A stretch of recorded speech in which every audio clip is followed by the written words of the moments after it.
night was like rubbernecking television. You had to watch it just to see how bad it was going to get. And, man, it got bad. It got really bad. And quite frankly, scoring 63 points kind of reminds me of Miami when they put 70 up on Denver, and Denver bounced back, and Denver's right now in the middle of it all. But, last night was one of those games, and anybody who's played in the NFL has been a part of both sides of this.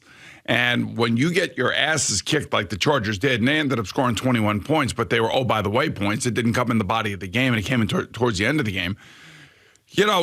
There's really not much you can say. And then watching Brandon Staley get interviewed at halftime saying my team wasn't prepared. And I know what he was doing. He was taking it on himself because that's what a lot of coaches these days do because they don't want to hurt the players' feelings. It was embarrassing. There's no two ways about it. It was just embarrassing. And whatever Richard Sherman said at halftime or, Ryan Fitzpatrick said at halftime or Tony Gonzalez or Andrew Whitworth or any of those guys, I think anybody sitting in those chairs would have said the same thing, that I can't believe that I had to be here to watch this because it was like a car accident, and it was a bad one. And it was a bad one for the Chargers. It was a bad one for Brandon Staley.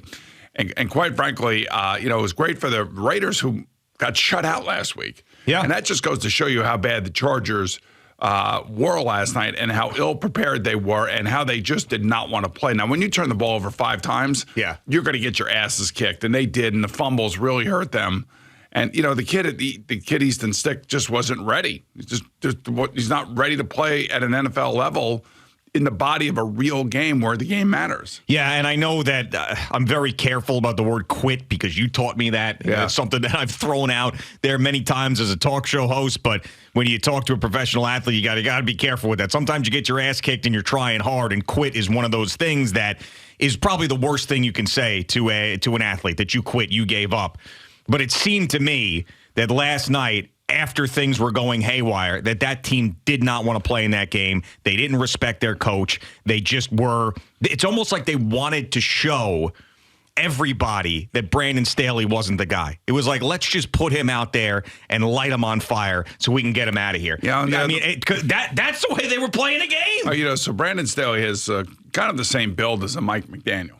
Sure. And, Mike McDaniel's teams win, and he's quirky, and he's interesting, and people tend to like him. And after losses, he doesn't get to be quite as quirky. He ends up talking a little bit more normal because he knows he doesn't want to be made fun of. I would say that Brandon Staley's quirky, too, and he's got the same body type, and he's got this hat on, and he's got this, this pullover on. And, it just doesn't look like a guy that would walk into a locker room and be a leader of men. Now, he could be a great defensive coordinator. Don't get me wrong. We've seen that a million times where guys are great defensive coordinators. But I would just say that performance, especially like in the second quarter, was about as abysmal as it gets. And then when he's on the air talking about it, it just makes the whole thing worse. And the Spanos family, who owned the Chargers, I couldn't even imagine what they were thinking. And I know that, I don't know if they showed him a bunch of times last night, but this is a huge rivalry. This is Chargers-Raiders is huge. It goes back to the beginning of the AFL. And that's why we all believe that, Brandon's last days are ahead of him. And I don't think that they'll do anything. I can't predict it, but they may do something because it got so bad. And they were even asking Brandon Staley after the game. This is why I stayed up and watched all this crap after the game was over.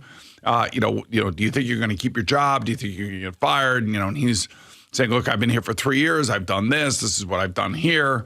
And unfortunately, for 3 years, it's been a lot of questioning about the way that he has run that football team. And it seems like, and it doesn't seem like, I know it, the team has gotten away from him. There's some guys that don't deserve the criticism that is out there of them in the NFL, and sometimes it goes over the top. We've seen that with many players, including players here. But Brandon Staley's been under fire throughout his entire tenure as head coach there. I've said it probably 10, 15 times that I think the guy just isn't fit for the job. He goes way too analytical. He's a robot. He lost his mind on the reporters the other day for no reason when a guy was asking a legitimate question. It just doesn't. He's got Justin Herbert there, and Justin Herbert's putting up these big numbers. They never end up winning.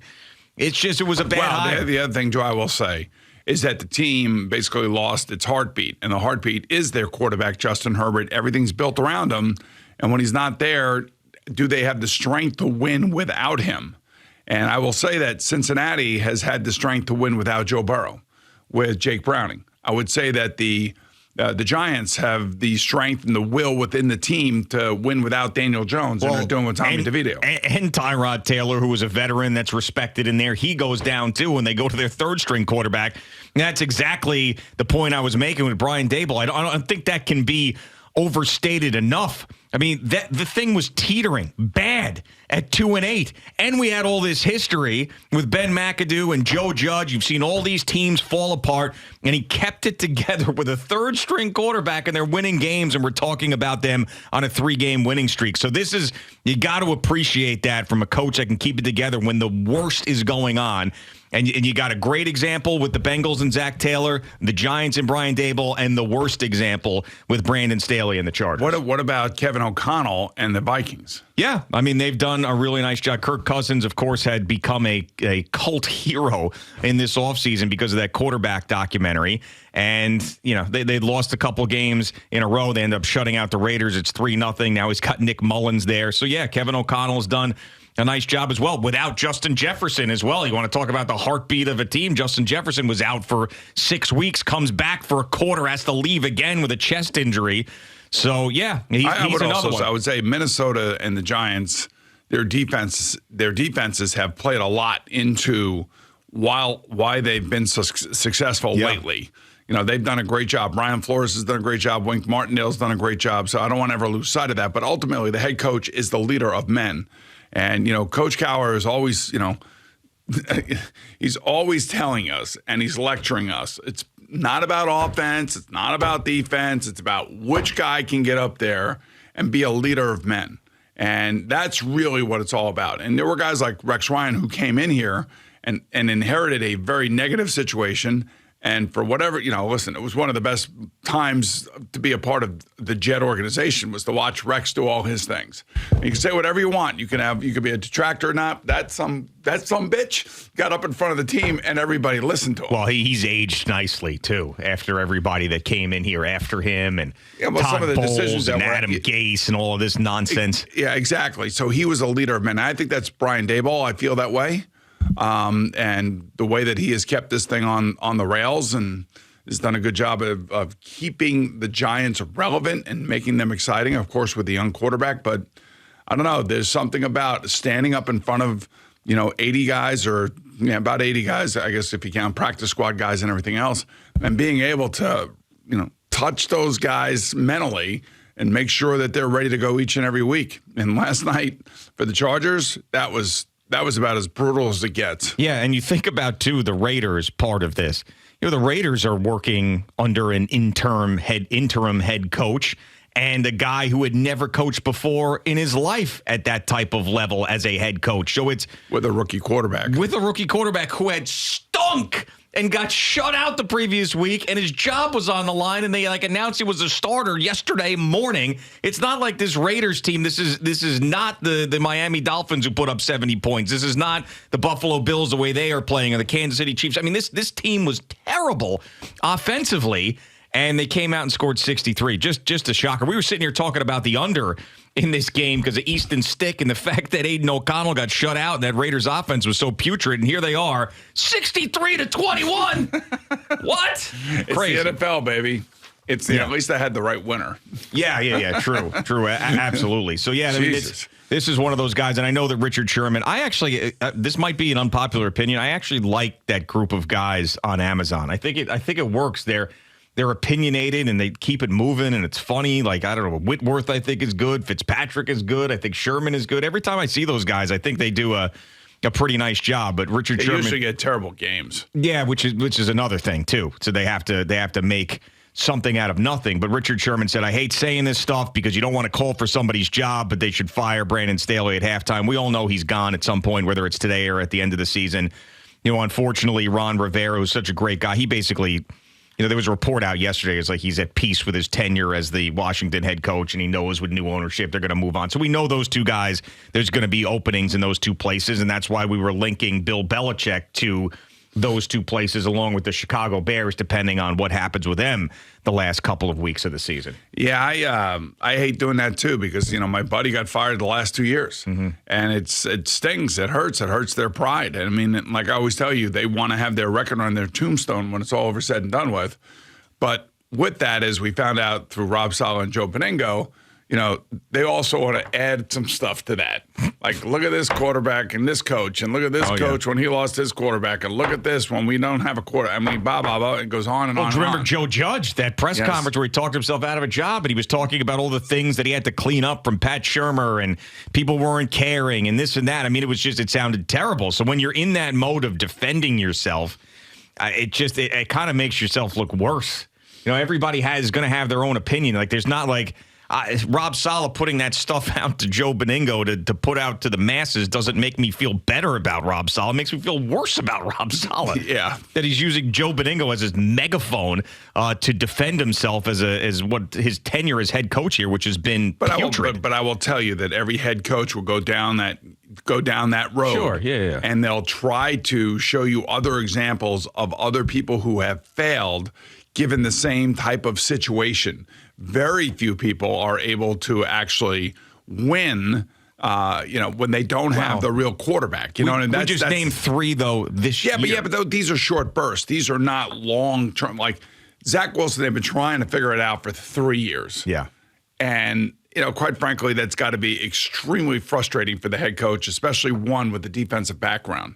He knows what he sees. He knows how, he would play against Zach Wilson, and he knows that he could basically force him into a million mistakes. But he also has to support him because he is his head coach. But, that's why they went out and got Aaron Rodgers, because they wanted to fix that position. They wanted to do it with a Hall of Famer. Sure. And here we are right back in the mix again. Now, it's interesting. I looking at what happened in Miami this past weekend, would you be surprised if the Jets went down there and won?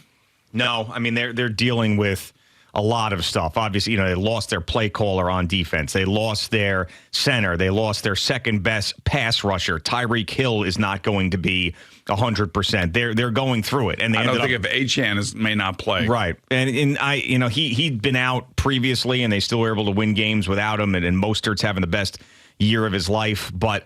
Yeah, I mean, it is. They are up against it right now, and they blew that game. And I actually watched the whole Hard Knocks yesterday and they had that whole game in there. So that Hard Knocks debuted Tuesday night. That game was Monday night. They had the whole game in there and the post game and everything. So good job by them. But yeah, it was a shocker. I mean, Mike McDaniel he basically was like, okay, well, nobody said it was going to be easy, and if this game knocks us out of home field advantage, and so be it, we'll win somewhere else. But yeah, that was just to be up 14.